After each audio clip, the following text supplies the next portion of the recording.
السلام علیکم ورحمۃ اللہ وبرکاتہ۔ الحمدللہ وکفی وسلام علی عبادہ الذین اصطفی، اما بعد فاعوذ باللہ من الشیطان الرجیم، بسم اللہ الرحمن الرحیم۔ قد جاءکم برہان من ربکم وانزلنا الیکم نورا مبینا، صدق اللہ العظیم وصدق رسولہ النبی الامین الکریم، ونحن علی ما قال ربنا الشاہدین والشاکرین والحمد للہ رب العالمین۔ تحقیق کہ آیا تمہارے پاس اللہ کی طرف سے اللہ کا ثبوت، اللہ کی دلیل اور اللہ کی برہان۔ اللہ کی وجود کی دلیل مصطفیٰ جان رحمت صلی اللہ علیہ وسلم، اور اللہ کے کرم، اس کی مہربانی، اس کی عنایتیں، اس کا سب سے بڑا نمونہ ذات مصطفیٰ صلی اللہ علیہ وسلم۔ میرے مصطفیٰ سا کوئی نہیں، میرے مصطفیٰ سا کوئی نہیں صلی اللہ علیہ وسلم۔ اس سلسلے میں کہ صحابہ کرام رضوان اللہ تعالی علیہم اجمعین، ہمارے اور آپ کے ساری کائنات کے آقا سیدنا محمد الرسول اللہ صلی اللہ تعالی علیہ وسلم کے ساتھ غایت درجہ محبت فرماتے تھے، اور ان کی محبت ہی ان کا سب سے بڑا سرمایہ تھا، اور حضور کی محبت میں غرق ہو جانا، حضور پاک صلی اللہ علیہ وسلم کے عشق کو سینے میں بسا کر اور اس کو سب سے بڑی قیمتی دولت سمجھنا، یہ ان کا وتیرہ، ان کا طریقہ تھا۔ قیامت تک کے مسلمان جب تک اس طریقے پر قائم رہیں گے انشاءاللہ وہ کامیاب رہیں گے۔ حضور کو، حضور کی ہر چیز کو، حضور سے تعلق رکھنے والے ہر معاملے کو وہ سب سے پیارا، سب سے مقدس، سب سے عظیم خیال کرتے تھے، اور یہ محبت خدا، محبت رسول، یہی سب سے بڑا سرمایہ ہے، ایمان کی جان ہے محبت مصطفیٰ صلی اللہ تعالی علیہ وسلم۔ میرے آقا صلی اللہ علیہ وسلم کے ارشاد گرامی کے مطابق ایک دن دریائے کرم جوش میں تھا، آپ نے ارشاد فرمایا، اے لوگو، کیا تم میں سے کوئی ایسا انسان ہے جو کسی جنتی انسان کو دیکھنا چاہے؟ ایسا انسان جو جنت والا ہے کوئی ایسا جو کسی جنتی کو دیکھنا چاہتا ہے؟ یہ کون کہہ سکتا ہے؟ جواب سننے سے پہلے آپ غور کریں، یہ تو وہی کہہ سکتا ہے جو جانتا ہو کہ جنت والا کون ہے، جہنم والا کون ہے۔ حضور کو اگر علم نہ ہوتا، حضور کے کرم سے اگر حضور کو معلوم نہ، اللہ کے کرم سے اگر حضور کو معلوم نہ ہوتا کہ جنتی کون ہے تو حضور بتاتے کیسے؟ کیا پوچھ کئی لوگوں کوئی تم میں سے ہے جو یہ چاہے کہ کسی جنتی انسان کو دیکھے؟ صحابہ کرام حیرت سے دیکھنے لگے۔ اللہ اکبر۔ میرے آقا صلی اللہ تعالی علیہ وسلم نے ارشاد فرمایا کہ اگر تم میں سے کوئی ایسا انسان ہے جو چاہے کسی جنتی انسان کو دیکھے تو اسے چاہیے کہ میرے اس صحابی کو دیکھے، اور وہ تھے حضرت مالک ابن سنان رضی اللہ تعالیٰ عنہ۔ حضرت مالک ابن سنان۔ مالک ابن سنان کون ہے؟ مالک ابن سنان وہ صحابی رسول ہیں کہ جن کو یہ شرف حاصل ہے۔ غزوات کا بیان آپ کے سامنے میں کسی انداز میں تھوڑے تھوڑے حالات کا ذکر کرتا آ رہا ہوں۔ غزوہ احد میں جب حضور صلی اللہ علیہ وسلم کو دشمنوں کی طرف سے زخم لگا اور سرکار کے جسم مقدس سے خون نکلنے لگا، تو حضرت مالک ابن سنان ان لوگوں میں ہیں جنہوں نے حضور کے زخم شریف سے جو خون نکلنے لگا جلدی سے بڑھ کر اپنی زبان سے اس کو چاٹنے لگے، چوسنے لگے کہ خون جو نکل رہا ہے زمین پر نہ گر جائے کرے۔ حضور کے جسم پاک کا خون اگر زمین پہ گر جائے، اللہ اکبر، تو اللہ جانے کہ پھر کیا ہو سکتا ہے۔ ہو سکتا ہے کہ اس کے وبال کی وجہ سے زمین اپنی رویدگی، پھل پھول نکالنا بند کر دے، اس لیے کہ حضور کا خون اور زمین پہ گرے۔ صحابہ اس سے واقف تھے، صحابہ اس چیز کو جانتے تھے۔ حضرت مالک ابن سنان رضی اللہ تعالیٰ عنہ، جب انہوں نے دیکھا حضور کو زخم لگا اور اب خون نکل رہا ہے تو جلدی سے بڑھے اور اپنی زبان سے انہوں نے حضور کا خون مبارک چوسنا شروع کیا۔ اور اس کے بارے میں حدیث پاک میں یہ آیا کہ وہ حضور کے خون کو چوسنے لگے اور چاٹنے لگے. خون کا چوسنا اور خون کا چاٹنا. فرمایا کہ خون کو، حضور کے جسم مقدس کے خون کو حضرت مالک ابن سنان نے اتنا چوسا اور اتنا چاٹا کہ زخم کی جگہ چمکنے لگی. زخم کی جگہ چمکنے کا مطلب کیا ہوا؟ مطلب ہے کہ اب وہاں پر جہاں زخم لگا تھا وہاں کوئی خون کا حصہ باقی نہیں رہا، بلکہ اس کی سفیدی ظاہر ہو گئی. اللہ اکبر. پھر جانتے ہو کیا ہوا؟ اللہ کے نبی صلی اللہ علیہ وسلم نے فرمایا، سنان، اے ابن سنان، مالک ابن سنان، یہ جو تمہارے منہ میں میرا خون آ گیا اسے منہ سے نکال دو، تھوک دو. اب ایک چیز رک کے ذرا ہم آپ سے پوچھیں کہ حضور کسی کام کو کہیں کہ یہ کام کر دو تو کرنا چاہیے نا؟ ہے ابھی حضور کہہ رہے ہیں کہ کرو. لیکن پیارے، محبت میں ایک ایسی منزل آتی ہے کہ محبوب کہے یہ کر دو، لیکن عاشق کہتا ہے میں نہیں کروں گا. یہ بے ادبی نہیں ہے، یہ غایت درجہ محبت ہے، یہ محبت کا اعلیٰ مقام ہے. حضرت علی رضی اللہ تعالیٰ عنہ جس زمانے میں مکے کے کفار مشرکین کی طرف سے لوگ آئے، عروہ ثقفی اور دوسرے بہت سے لوگ ایک ڈیلیگیشن کے انداز میں حضور کی بارگاہ میں معاہدہ لکھا جانے لگا، تو لکھنے والے حضرت علی تھے. تو یہ معاہدہ ہے محمد رسول اللہ صلی اللہ علیہ وسلم اور کفار مکہ کے درمیان. تو عروہ نے کہا کہ ہم اگر محمد کو رسول اللہ مانتے تو معاہدہ کرنے کی ضرورت کیا تھی؟ ہم تو رسول اللہ مانتے ہی نہیں ان کو. اللہ کے نبی نے کہا، علی محمد ابن عبداللہ لکھ دو. کیا کہا؟ اے علی محمد الرسول اللہ تو میں ہوں، لیکن چونکہ یہ نہیں مانتے لہٰذا یہ جو مانتے ہیں وہ لکھ دو. اے علی رسول اللہ کے لفظ کو کاٹ دو اور وہاں محمد ابن عبداللہ لکھ. حضرت علی نے کہا، حضور مجھ سے زندگی بھر یہ نہیں ہوگا، میں اپنے ہاتھ سے رسول اللہ کا لفظ نہیں کاٹ سکتا. آپ بتائیے کہ حضور کی نافرمانی ہے یہ نافرمانی نہیں، یہ محبت کا اعلیٰ مقام ہے کہ میں ایسا غلام رسول ہوں، میں ایسا صحابی ہوں کہ رسول اللہ کے لفظ کو میں اتنی گہرائی سے مانتا ہوں. زندگی بھر میرے ہاتھ سے رسول اللہ لکھا تو جائے گا، کاٹا نہیں جائے گا. لکھ تو سکتا ہوں میں، لیکن میں کاٹ دوں؟ حضور کہہ رہے کاٹ دو. علی کہہ رہے میں نہیں کاٹوں گا. تو کبھی کبھی محبت میں ایسی منزل بھی آتی ہے کہ اللہ تبارک و تعالیٰ کے محبوب کے دیوانے حضور کہہ رہے ہیں کہ کاٹ دو، وہ کہہ رہے ہیں میں نہیں کاٹوں گا. بے ادبی نہیں ہے. کیوں؟ یہ محبت کا اعلیٰ مقام ہے، یہ عزت و احترام کا اعلیٰ مقام ہے. حضور کا نام اس قلم سے لکھا تو جائے گا، اس ہاتھ سے لکھا تو جائے گا، لیکن ہم رسول اللہ کا لفظ اسے کاٹ دیں یہ ہم سے نہیں ہو سکتا. ہم لکھنے والوں میں ہیں، ہم کاٹنے والوں میں نہیں. اللہ اکبر. چنانچہ سیدنا اعلیٰ حضرت فاضل بریلوی رحمۃ اللہ علیہ کے طریقے کی ایک بات آپ کے لیے عرض کرتا ہوں. سیدنا اعلیٰ حضرت فاضل بریلوی رحمۃ اللہ علیہ جب کسی عبارت کو انسان لکھتا ہے تو کبھی اس میں لکھنے میں غلطی بھی ہوتی ہے. جو غلط ہوتا ہے اسے لوگ فوراً قلم سے کاٹ دیتے ہیں، اس کی جگہ صحیح لکھ دیتے ہیں، ہے نا؟ لکھنے میں یہ طریقہ ہے، ہر زبان کا یہ طریقہ. اللہ کے نبی سید عالم صلی اللہ علیہ وسلم کا نام یا اللہ جل شانہ کا نام لکھنے میں اگر کہیں آ گیا اور اسے کاٹنا ہوتا، اعلیٰ حضرت کبھی نہیں کاٹتے تھے، اس کو گھیر دیا کرتے تھے اس قلم سے. کیوں؟ اس لیے کہ اللہ کا نام ادب سے لکھنے والے ہم ہیں، کاٹنے والے ہم نہیں ہیں.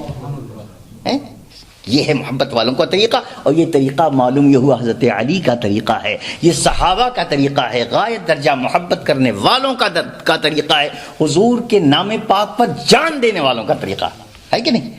تو کچھ لوگ تو کاٹنے والے ہی پیدا ہو گئے. مکے چلے جائیں، مدینے چلے جائیں، حرم نبوی کے سامنے بیٹھے ہوں، لیکن یہ شعور نہیں ہے پیر کدھر پھیلانا چاہیے. ایسے بے ادب ناہنجار اور ایمان سے عاری لوگ ہیں کہ مدینہ پہنچ کر بھی مدینے والے کی عظمت ان کے دل میں نہیں آتی. العیاذ باللہ. حجوں کے واقعات سن کر اور وہاں جا کر گستاخی کرنے والوں کے حالات سن کر دل کڑتا ہے. اگر یہی ایمان ہے تو پھر بے ایمانی کیا ہے؟ اگر یہی ادب ہے تو بے ادبی کیا ہے؟ مدینہ شریف میں بیٹھے ہیں، سرکار کا مواجہ شریف ہے اور پیر حضور کی طرف پھیلائے ہوئے ہیں معاذ اللہ، اور اگر کوئی ادھر بیٹھ کر کوئی کتاب قرآن مقدس وظیفہ پڑھ رہا ہے تو شرک شرک کے نعرے بلند کرتے ہیں۔ ان کے اندر شرک بھرا ہوا ہے، جو بھرا ہے وہی نکلتا ہے، العیاذ باللہ۔ میں یہ عرض کر رہا ہوں، میرے آقا نے کیا ارشاد فرمایا؟ میرے آقا نے فرمایا، اے لوگو، اگر تم میں سے کوئی انسان کسی جنتی انسان کو دیکھنا چاہے تو اس کو دیکھ لے۔ کوئی ہے جو دیکھنا چاہتا ہے؟ صحابہ مشتاق ہو گئے، اللہ اکبر، ان کے دل کے اندر شوق پیدا ہوا، بھائی کون ایسا آدمی جس کو سرکار فرما رہے؟ کہا تم لوگوں میں سے کوئی ہے جو کسی جنتی کو دیکھنا چاہے؟ صحابہ ادھر سے ادھر حیرت سے دیکھنے لگے، ارے ہم کس کو دیکھیں؟ سرکار نے فرمایا اگر کسی جنتی کو دیکھنا ہے تو مالک ابن سنان کو دیکھ لو، یہ جنتی صحابی ہیں۔ اللہ اکبر، یہ مرتبہ کیسے ملا؟ مالک ابن سنان کو یہ مرتبہ کیسے ملا؟ میرے آقا کی محبت میں حضور کے جسم سے نکلنے والے خون کو انہوں نے زمین پہ نہیں گرنے دیا ہے، بلکہ زمین پہ گرنے کے بجائے اس خون مبارک کو اپنی زبان سے چاٹنے لگے، اور اتنا چاٹا اتنا چاٹا اتنا چاٹا کہ حدیث پاک میں آیا کہ جس جگہ زخم لگا تھا مصطفیٰ جان رحمت صلی اللہ علیہ وسلم کو، وہ جگہ چمکنے لگی۔ حدیث پاک میں وہ جگہ چمکنے لگی، گویا خون پورا کا پورا اپنی زبان لگا کے انہوں نے چاٹ کے صاف کر دیا۔ اور جب ان سرکار صلی اللہ علیہ وسلم نے دیکھا کہ ان کے منہ میں میرا خون مبارک آ گیا تو میرے آقا نے کیا ارشاد فرمایا؟ اے مالک ابن سنان، تمہارے منہ میں میرا خون آ گیا ہے، اس خون کو تھوک دو۔ ہر مسلمان جانتا ہے کہ خون، عام انسانوں کا خون ناپاک ہوتا ہے، لیکن جس کے خون کے صدقے سارے خونوں کو طہارت نصیب ہوئی، اس مصطفیٰ کا خون بھی کیا ویسا ہی خون ہے؟ نہیں، ان کا فضلہ مبارکہ بھی پاک ہے۔ میرے مصطفیٰ صلی اللہ علیہ وسلم کے خون سے طاہر کون سا خون ہو سکتا ہے؟ اس سے زیادہ مقدس کون سا خون ہو سکتا ہے؟ اس سے زیادہ پیارا کون سا خون ہو سکتا ہے؟ میرے آقا نے فرمایا منہ میں جو تمہارے میرا خون آ گیا ہے اس کو تھوک دو۔ انہوں نے کہا یا رسول اللہ میں تو نہیں تھوکنے والا۔ میں نے بتایا نا آپ کو، یہ محبت کا وہ اعلیٰ مقام ہے کہ محبوب کہہ رہا ہے تھوک دو، لیکن عاشق کہتا یا رسول اللہ مجھ سے یہ نہیں ہوگا کہ آپ کا خون مبارک میرے منہ میں آیا اور میں اسے تھوک دوں، یہ مجھ سے نہیں ہو سکتا۔ مثال میں نے دی، نہیں میں تو اسے ہرگز نہیں تھوکوں گا، اور اسے انہوں نے پی لیا، اپنے جسم کے اندر ڈال لیا، اور جب ڈال لیا تب مصطفیٰ نے ارشاد فرمایا اللہ اکبر، اے لوگو تم میں سے کوئی ایسا ہے جو کسی جنتی کو دیکھنا چاہے؟ اللہ اکبر، تو مشتاق ہوئے لوگ تو کہا دیکھو یہ ہے جنتی، یہ ہے مالک ابن سنان جس نے میرا خون محبت میں پی لیا۔ میں نے کہا تھوک دو، تھوکا نہیں بلکہ اپنے اندر ڈال لیا، یہ ہے جنتی۔ میرے آقا نے فرمایا کسی جنتی کو دیکھنا چاہے تو ان کو دیکھیں۔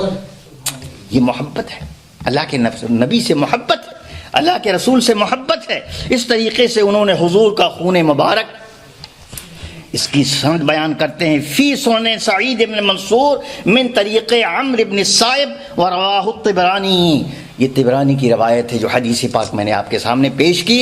رسول اقدس صلی اللہ تعالی علیہ وسلم نے پھر اس کے بعد ارشاد فرمایا، میرے آقا صلی اللہ علیہ وسلم نے پھر اس کے بعد، ماشاءاللہ حاجی صاحب کا حج مبارک، جزاک اللہ، اللہ مبارک، مرحبا، اہلا وسہلا، حاجیوں ہی کا تذکرہ ہو رہا ہے۔ رسول اقدس صلی اللہ علیہ وسلم نے ایک موقع پر ارشاد فرمایا میرا خون، سرکار نے کیا فرمایا؟ میرا خون جس کے خون میں شامل ہو گیا اس کے اوپر جہنم کی آگ حرام ہے۔ اللہ اکبر، میرا خون جس کے خون میں شامل ہو گیا اس پر جہنم کی آگ حرام ہے۔ یہ حیثمی کی روایت ہے، اس کی اسناد الحمدللہ موجود ہیں۔ نبی اکرم صلی اللہ علیہ وسلم نے ارشاد فرمایا جسے یہ دیکھ کر خوشی ہو کہ میرا خون کسی کے خون میں شامل ہے تو یہ بھی جان لو کہ میرا خون تو میرے بدن میں ہے نا۔ کسی اور موقع پر سرکار نے ارشاد فرمایا جس کو یہ جان کے خوشی ہو کہ میرا خون میرے بدن کے علاوہ کسی انسان کے بدن میں اور بھی ہے تو ایک شخص ہے، وہ ہے مالک ابن سنان رضی اللہ تعالی۔ میرا خون میرے بدن میں تو ہے لیکن میرا خون میرے بدن کے علاوہ مالک ابن سنان کے بدن میں بھی ہے، یہ دیکھ کے اگر تمہیں خوشی ہوتی ہے تو اس شخص کی زیارت کر۔ اللہ اکبر، گویا میرے آقا صلی اللہ علیہ وسلم کے نزدیک یہ ایک نہایت عظیم کام ہے، اور اللہ کے نبی صلی اللہ علیہ وسلم کے نزدیک صحابہ کی وہ محبت، وہ ان کی جانثاری اور ان کی فداکاری، اللہ اکبر، اللہ کے نبی حکم دے رہے ہیں تھوک دو، انہوں نے کہا یا رسول اللہ مجھ سے یہ کبھی نہیں ہوگا، یہ مجھ سے کبھی نہیں ہوگا کہ آپ کا خون مبارک اور میں تھوک دوں، نہیں یہ مجھ سے نہیں ہوگا۔ یہ امتحان محبت لے رہے تھے رسول اقدس صلی اللہ علیہ وسلم کہ آخر اس کے دل میں میرا احترام کتنا ہے، اس کے دل میں میری محبت کتنی ہے، اس کے دل میں میری تعظیم کتنی ہے۔ تعظیم مصطفیٰ اصل ایمان اور ایمان کی جان ہے صلی اللہ تعالی علیہ وسلم۔ قریش میں کا ایک نوجوان تھا، ایک نوجوان لڑکا، اللہ کے نبی سید عالم صلی اللہ علیہ وسلم، عربوں میں آج بھی اس کا رواج ہے، یہ علاج ہوتا ہے کہ خون وغیرہ بعض امراض کے لیے جسم سے خون نکالا جاتا ہے، اسے اردو میں ہم لوگ کہتے ہیں پچھنا لگوانا، اور جسم کا خون نکلتا ہے، تو یہ قدیم علاج کا طریقہ ہے۔ تو اللہ کے نبی صلی اللہ علیہ وسلم بھی اس طریقے سے علاج کرواتے تھے۔ تو فسد کھولنے والے نے علاج کیا، حضور کا خون جسم کے حصے سے کہیں سے نکالا۔ اللہ کے نبی صلی اللہ علیہ وسلم جب اس کام سے فارغ ہوئے تو وہ نوجوان لڑکا اس نے خون حضور کا لے لیا، اس کو لے جا کے کہیں دیوار کے پیچھے چلا گیا، جس مکان میں سرکار تشریف آگے آ جائیے ذرا یہاں تو پھر تشریف لائیے، ادھر آئیے، بسم اللہ۔ قریشی نوجوان تھا، خون مبارک لے کر کے دیوار کے پیچھے چلا گیا، اور اس نے دائیں بائیں دیکھنے کے بعد جب کوئی نظر نہیں آیا تو موقع پا کر کے وہ خون مبارک پی گیا۔ اللہ اکبر۔ واپس آیا تو میرے آقا صلی اللہ علیہ وسلم نے پوچھا ارے وہ تم نے وہ خون کیا کیا؟ حضور نے فسد لگوائی، علاج کے طور پر خون نکالا گیا، اور وہ نوجوان لے کے دیوار کے پیچھے چلا گیا۔ جب واپس آیا حضور نے پوچھا ارے وہ خون کیا ہوا؟ اس نے کہا دیوار کے پیچھے محفوظ جگہ رکھ دیا۔ کیا کہا؟ دیوار کے پیچھے محفوظ جگہ پہ رکھ دیا۔ اللہ اللہ اللہ اللہ۔ ارشاد فرمایا کہاں؟ اس نے کہا یا رسول اللہ میں نے یہی بہتر سمجھا کہ زمین پر آپ کا خون نہ ڈالا جائے، اس لیے میں نے اپنے پیٹ کے اندر اسے محفوظ کر دیا۔ اللہ اکبر، کیسے محبت والے تو اصحاب کرام تھے۔ کہا یا رسول اللہ آپ کا خون مبارک اور زمین پہ میں ڈالوں، یہ میرے ادب نے گوارا نہیں کیا، میرے ایمان نے گوارا نہیں کیا، اس لیے میں نے اس کو زمین پہ نہیں ڈالا بلکہ اپنے شکم میں ڈال دیا۔ تو جانتے ہو میرے آقا نے اس کو کیا انعام عطا فرمایا؟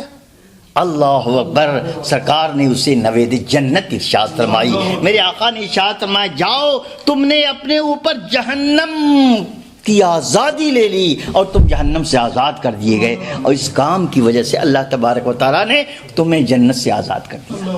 اللہ اکبر۔ یہ میرے آقا صلی اللہ علیہ وسلم کی وہ صحابہ ہیں۔ اللہ اکبر۔ رواہ ابن حیان فی الضعفاء عن ابن عباس ذکرہ الحافظ القسطلانی، یہ روایت مواہب اللدنیہ شریف کی ہے، حدیث شریف کی بڑی معتبر کتاب ہے، اور میرے آقا صلی اللہ علیہ وسلم کے صحابہ کا جذبہ محبت اس طریقے سے ظاہر ہوتا ہے۔ سرکار صلی اللہ علیہ وسلم نے اس طریقے سے اپنے صحابہ کا امتحان بھی لیا، حکم دیتے ہیں ارے یہ تمہارے پاس جو تمہارے منہ میں میرا خون آ گیا اس کو نکال دو۔ کہا یا رسول اللہ یہ مجھ سے نہیں ہوگا، حالانکہ میں نے ابھی عرض کیا کہ حضور کے حکم کو، ہر حکم کو ماننا واجب ہے، فرض ہے۔ اللہ اکبر۔ لیکن گاہے گاہے محبت کا امتحان ہوتا ہے، اللہ تبارک و تعالیٰ کے پیارے حبیب امتحان بھی لیتے ہیں، دیکھو اس کے دل میں ہمارا احترام کتنا ہے، ہمارے دل کے اس کے دل کے اندر ہماری عزت کتنی ہے۔ اللہ اکبر۔ اسی طریقے سے حضرت برکہ رضی اللہ تعالی عنہ، حضرت برکہ میرے آقا صلی اللہ تعالی علیہ وسلم کی زوجہ مطہرہ ام المؤمنین حضرت ام حبیبہ رضی اللہ تعالی عنہ کی خادمہ تھی۔ امہات المؤمنین میں مبارک اور برکت والا نام حضرت ام حبیبہ کا بھی ہے رضی اللہ تعالی عنہ۔ اللہ کے نبی سید عالم صلی اللہ تعالی علیہ وسلم کا کے پاس ایک مٹی کا پیالہ تھا، لکڑی کا پیالہ تھا، اس کے اندر رات کے وقت کبھی آپ استنجا کر لیا کرتے تھے، اور وہ حبشیہ تھیں، خدمت کیا کرتی تھی ام المؤمنین کی۔ رات کے وقت سرکار اٹھے اور انہوں نے اس مٹی کے لکڑی کے پیالے کے اندر استنجا کر لیا، اور اس کے بعد آرام فرما ہو گئے۔ حضرت برکہ اٹھی اور ان کو پیاس لگی تھی، انہوں نے اٹھا کر پی لیا، انہوں نے سوچا پانی ہے. اللہ اکبر. اس کے بعد حدیث پاک کے راوی بیان کرتے ہیں کہ الحمدللہ اس واقعے کے بعد حضرت برکہ کبھی زندگی بھر بیمار نہیں. اللہ زندگی بھر کبھی بیمار نہیں ہوئی. اور میرے آقا صلی اللہ علیہ وسلم نے انہیں بھی خوشخبری عنایت فرمائی کہ تم اپنی بیماریوں سے اور اپنے آزار سے ہمیشہ کے لیے آزاد ہو. میرے آقا صلی اللہ علیہ وسلم کے گویا کہ سرکار صلی اللہ علیہ وسلم کی فضلہ مبارک کی یہ برکت ہے. اللہ اکبر. پی گئی. اور حضرت برکہ چونکہ خادمہ تھی نا، برکہ خادمہ تھی سرکار صلی اللہ علیہ وسلم کا، یہ واقعہ بیان کرتے ہوئے راویان حدیث بیان کرتی ہیں. حضرت ام ایمن کہتی ہیں رسول اقدس صلی اللہ علیہ وسلم کے رات کے وقت جو یہ واقعہ ہوا تو میں پانی سمجھ کے اسے پی گئی، تو اس برتن کا پانی میرے آقا صلی اللہ علیہ وسلم نے پوچھا. سرکار صلی اللہ علیہ وسلم اس واقعے سے اتنے خوش ہوئے اور سرکار ہنسنے لگے. میرے آقا صلی اللہ علیہ وسلم کے ہنسنے کا طریقہ یہ تھا کہ حضور جب ہنستے تھے تو حضور بہت خوش ہوتے، تو اس طرح ہنستے کہ حضور کے آگے کے دو دانت جسے نوازج کہتے ہیں، آگے کے دو دانت وہ چمکنے لگتے. راویان حدیث بیان کرتے ہیں جب حضرت ام ایمن اور وہ خادمہ جب انہوں نے بتایا کہ میں نے وہ پی لیا تو میرے آقا صلی اللہ علیہ وسلم ہنسنے لگے اور سرکار صلی اللہ علیہ وسلم کی ہنسی آ گئی. حضور اتنے زور سے ہنسے کہ حضور کے دونوں دانت چمک اٹھے اور ہم نے حضور کے دانتوں کی زیارت کر لی صلی اللہ علیہ وسلم. دیکھو کیسے محبت والے لوگ ہیں، کیسے محبت. تو واقعے پر غور کرو، دوسرے روایت پر غور کرو کہ جنہوں نے واقعہ بیان کیا اس کیفیت کو بھی ذکر کر دیا کہ میرے اس عمل سے حضور خوش کتنے ہوئے ہیں، میرے اس کام سے حضور خوش کتنے ہوئے. جب اس کا تذکرہ ہوا تو حضور ہنسنے لگے اور میرے آقا صلی اللہ علیہ وسلم کے ہنسنے کے وقت حضور کے آگے کے دو دانت ظاہر ہو گئے اور چمک اٹھے اور ہم نے ان مبارک دانتوں کی زیارت کر لی. اللہ اکبر.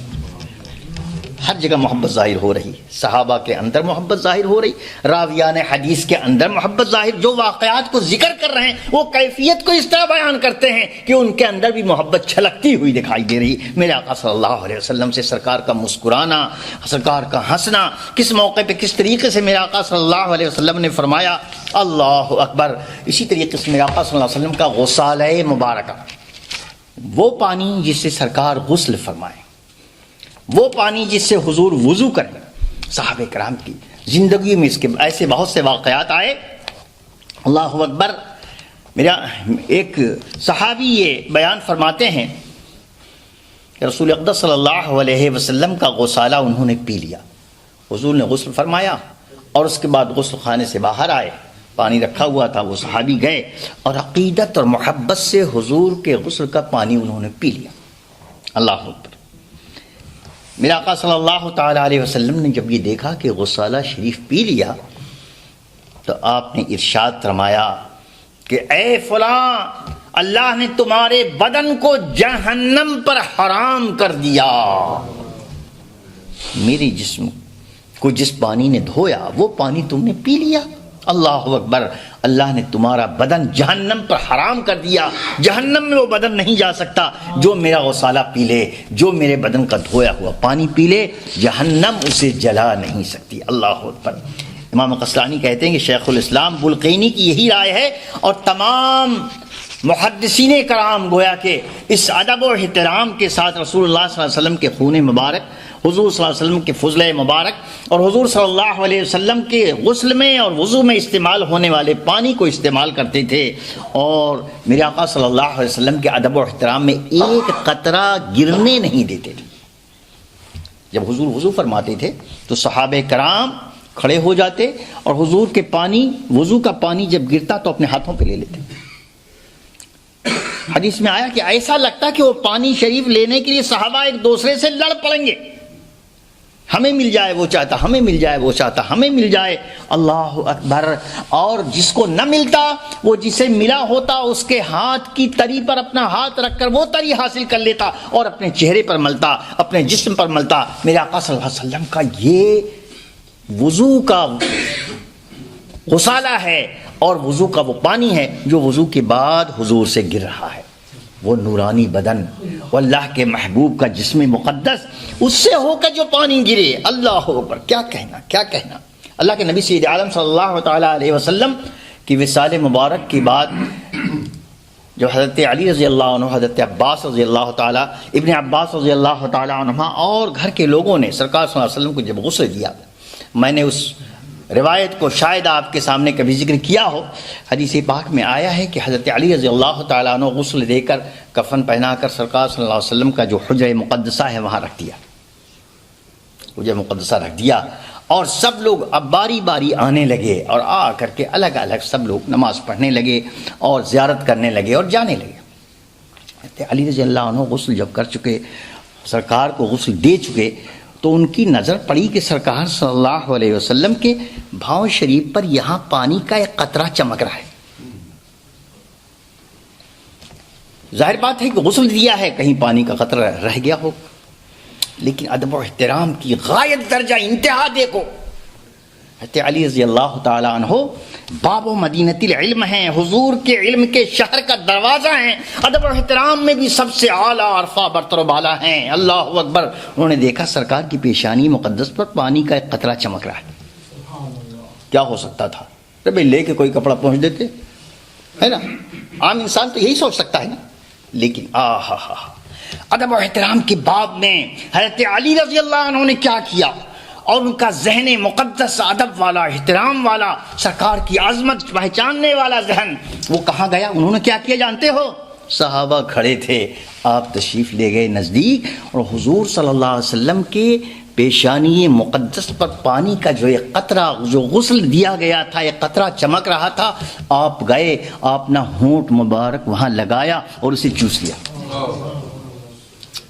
کیا ہے بھئی، پانی کا ایک قطرہ کسی طریقے سے خشک کیا جا سکتا تھا، کسی طریقے سے سکھایا جا سکتا تھا، لیکن دیکھو ادب کرنے والے کس انداز سے، کس محبت کے انداز میں، کس عقیدت کے انداز سے سرکار کے جسم مقدس پر چمکنے والے پانی کے اس قطرے کو کیسے خشک کرتے ہیں، جن کے درجے ہیں سوا